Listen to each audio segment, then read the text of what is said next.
Selamat malam Bapak, kami dari kelompok 4 Logis Internasional akan mempresentasikan studi case tentang Incoterms yang beranggotakan Anindita, Elsauli Manihuruk, Sonia Siregar, M. Rafid Hardiansyah, Putra Darmawan, Raffi Priyanka, dan M. Aksyal.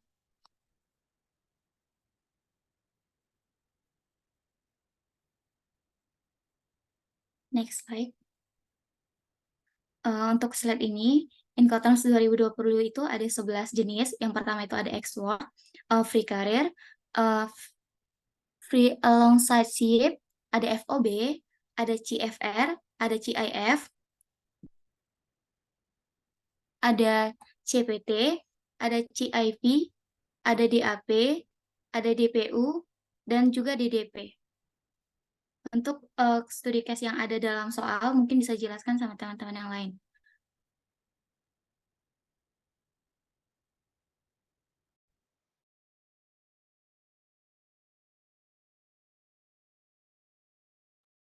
Untuk studi case kasus pertama, mungkin boleh jelaskan sama Putra.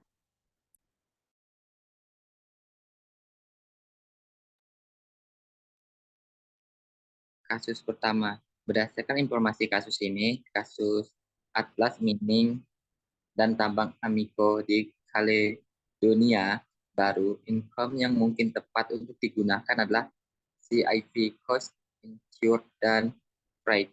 Beberapa poin yang dapat diambil: 1. Pembayaran 100% sebelum pengiriman.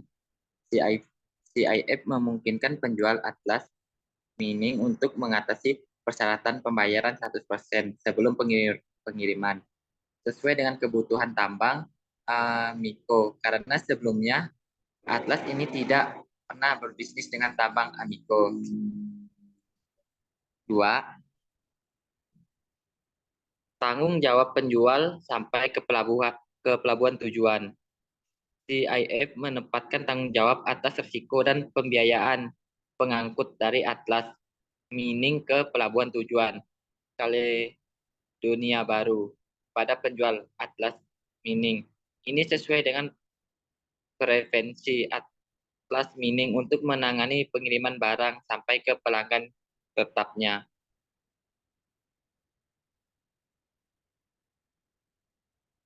3. Penanganan risiko transportasi. CIF mencakup biaya dan tanggung jawab untuk pengiriman maritim, asuransi, dan biaya ke pelabuhan tujuan. Ini dapat membantu mengurangi risiko yang dialami atas Atlas Mining dan dalam pengiriman barang ke Caledonia Baru. 4. Penyerahan kontrol kepada pembeli setelah tiba di pelabuhan di mana CIF menempatkan tanggung jawab atas barang dagang ke pembeli tambang Amico setelah tiba di pelabuhan tujuan. Hal ini sesuai dengan keinginan Atlas Mining untuk menyerahkan tanggung jawab transportasi kepada pelanggan sesekali. 5. Penghindaran kesalahan terkait Incoterms. Sebelumnya, Atlas Mining mengalami masalah karena salah menerapkan Incoterms di DDV dengan CIF. Risiko terkait pembatasan impor dan masalah bea cukai di negara tujuan dapat diminimalkan. Baik, saya kembalikan ke moderator. Baik, kesimpulan dari studi case tersebut adalah beberapa hal penting untuk dicatat bahwa pemilihan Incoterms juga harus mempertimbangkan aspek-aspek operasional, antara lain yaitu khusus dari Atlas Mining dan tambang Amico harus memberikan perkiraan kepada kliennya berdasarkan Incoterms, CIF atau Cost, Insurance, and Freight, dan menjelaskan implikasi serta tanggung jawab yang terkait. Dengan cepat memahami bahwa Incoterms yang dipilih harus mencerminkan realitas serta operasional Atlas Mining dan tambang Amico, mengingat perbedaan zona waktu antara kedua negara tersebut, dan akhirnya harus memberikan perkiraan kepada kliennya yang mempertimbangkan Incoterms yang menurutnya paling tepat atau paling efektif.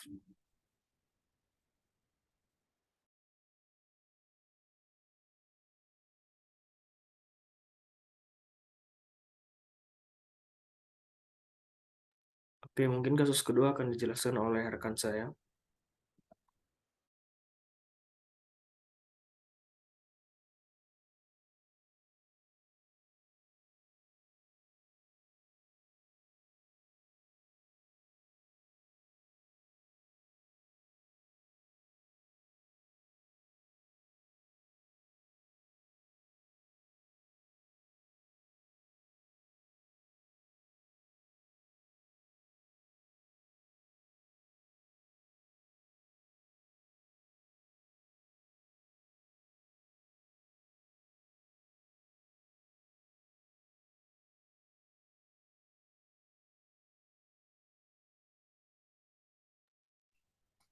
Oke, selanjutnya adalah mengenai kasus kedua, yaitu berdasarkan informasi kasus ini, Incoterm yang tepat digunakan adalah CIP, Carriage, and Insurance P2.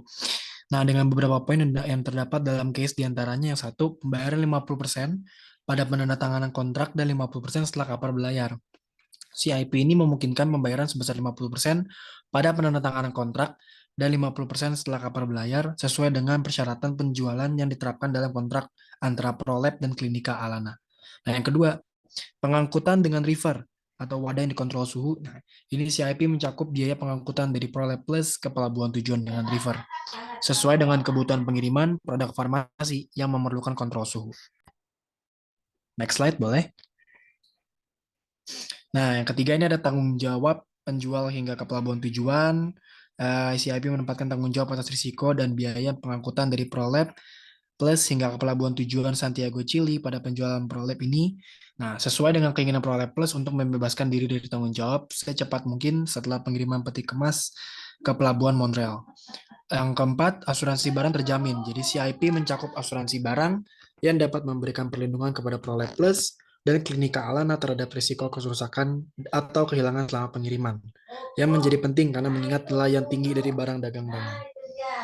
Nah, terus fleksibilitas untuk mengkoordinasikan pengangkutan lokal. Dengan CIP, Prolab Plus dapat bekerja sama dengan agen pengadaan Klinika Alana untuk mengatur pengangkutan lokal dari pelabuhan ke klinik sesuai dengan referensi Klinika Alana untuk mengatur pengangkutan lokal sendiri dan dapat mengurangi resiko biaya terkait pengangkutan.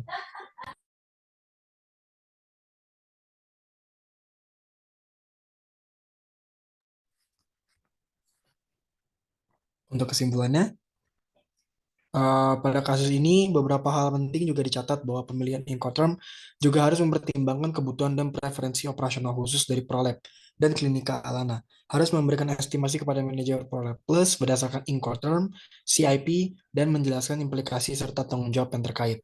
Penjualan ini penting dipertimbangkan karena dua kontainer tersebut mewakili nilai yang sangat tinggi. Mengingat bahwa mereka harus transit melalui salah satu di pelabuhan Amerika Serikat, yang pada akhirnya dapat menunda pengiriman-kiriman dan membuat pelanggannya kecewa, serta barang yang mudah rusak, menimbulkan risiko jika river mengalami kerusakan. Dalam kasus seperti itu, Prolab Plus dapat bertanggung jawab atas biaya apapun yang terkait dengan masalah tersebut. Jika bertanggung jawab atas kontainer hingga kedatangan di pelabuhan Santiago, oleh karena itu, untuk mengurangi risiko yang ada, manajer logistik Prolab Plus berusaha membebaskan perusahaan dari tanggung jawab atas barang dagangan sendiri mungkin. Nah, idealnya pada saat pengiriman peti kemas ke pelabuhan Montreal.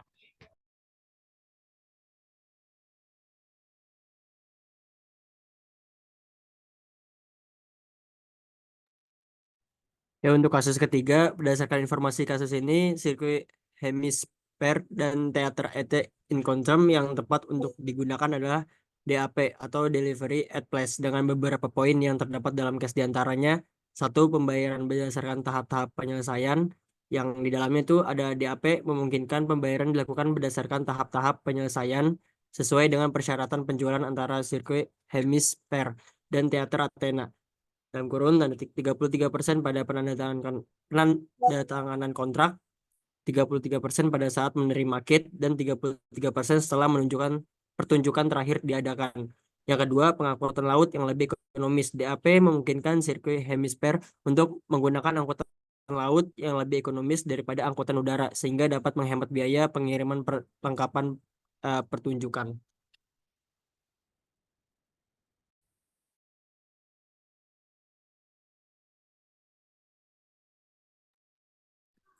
Yang ketiga itu ada penyerahan barang ke pelanggan Athena, di mana DAP menempatkan tanggung jawab atas risiko dan biaya pengangkutan dari sirkuit Hemisphere hingga ke teater Athena.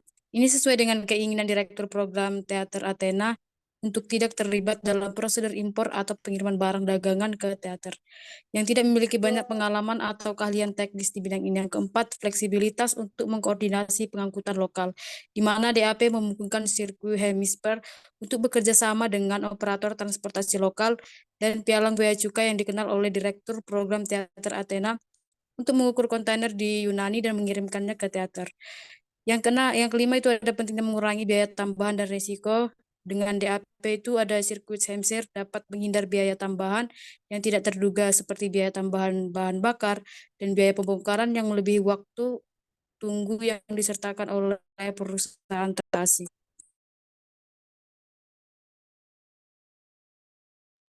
Oke, selanjutnya kesimpulan dari case ini adalah pemilihan Incoterms pada case ini harus mempertimbangkan situasi ekonomi di Yunani, kebutuhan dan kekhawatiran teater Athena, serta keinginan sirkuit Hermes untuk meminimalkan resiko dan biaya penyewaan. Harus memberikan estimasi kepada koordinator logistik di sirkuit Hemisphere berdasarkan Incoterms DAP dan menjelaskan implikasi serta tanggung jawab yang terkait.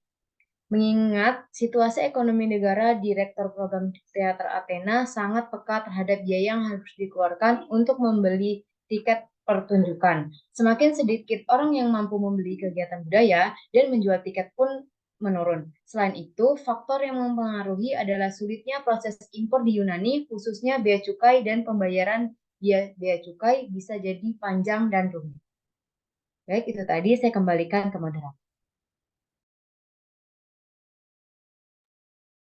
Baik, sekian dari hasil presentasi kami. Kurang lebihnya, Kak, kalau ada kesalahan mohon dimaafkan. Terima kasih, Pak.